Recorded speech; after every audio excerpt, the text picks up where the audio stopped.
Denmark's new reality requires police with assault rifles to patrol Parliament's corridors.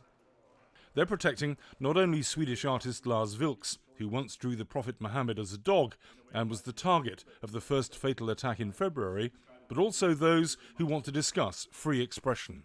Freedom of speech is really under pressure, but one simply has to continue the work one is doing. That's how I look upon it. The visit to Copenhagen was a rare trip for Vilks, who has to keep moving from safe houses because of death threats. You have to be very careful, because if you are discovered, you have to move. And I've been moving several times already. So it's a kind of prisoner. You're living in that kind of life.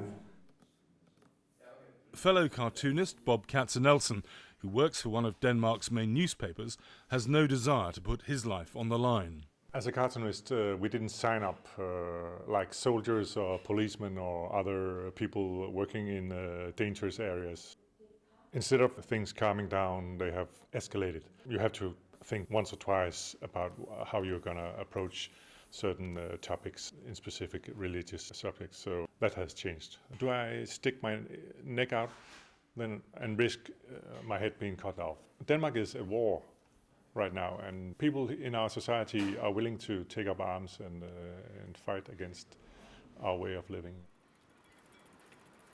This prominent free speech advocate is alarmed by increasing self-censorship in the Danish media. It's an incentive to other extremists saying, we may not be able to win the debate democratically in the free and open, but then we can resort to violence, intimidation and threats.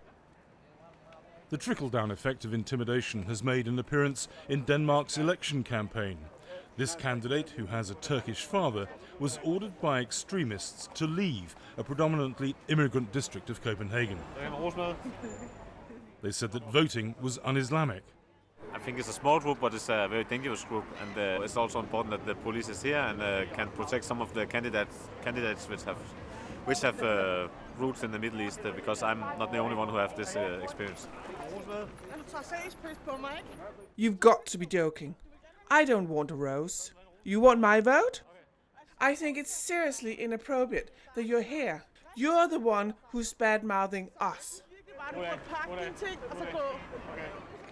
And I just expressed my liberties here. It's not freedom of speech that is being under attack.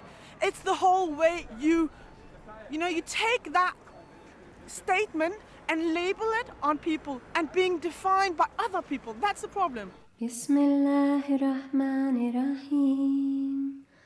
Among those who believe that Danes must curtail their freedom of expression is a female imam, a rarity in a male-dominated religion. I think it's more important to ask the questions, how can we understand each other?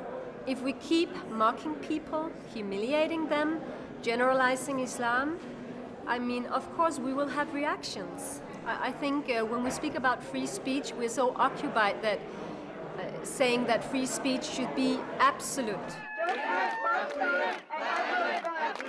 Ever since the February attacks, Danish police have been at full stretch trying to prevent another atrocity. They're under severe strain.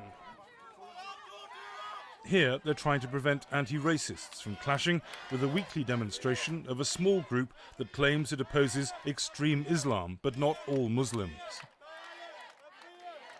It's necessary to be out here to protest against the Islamophobic movement that's getting bigger and bigger in Europe. The ideology behind is not okay and should not be allowed in public space.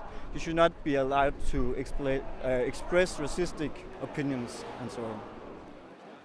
If we don't stand up, we don't have the right in the future. We don't have a freedom of speech or democracy if we don't stand up. Critics accuse free speech campaigners of being as fundamentalist as radical Islamists. Some come from countries where such liberty is a distant dream. I have received death threats from radical Islamists. They don't like my art. The society I want to have in the future, also for my child, it's a free society that you can stand up and say whatever you want to say.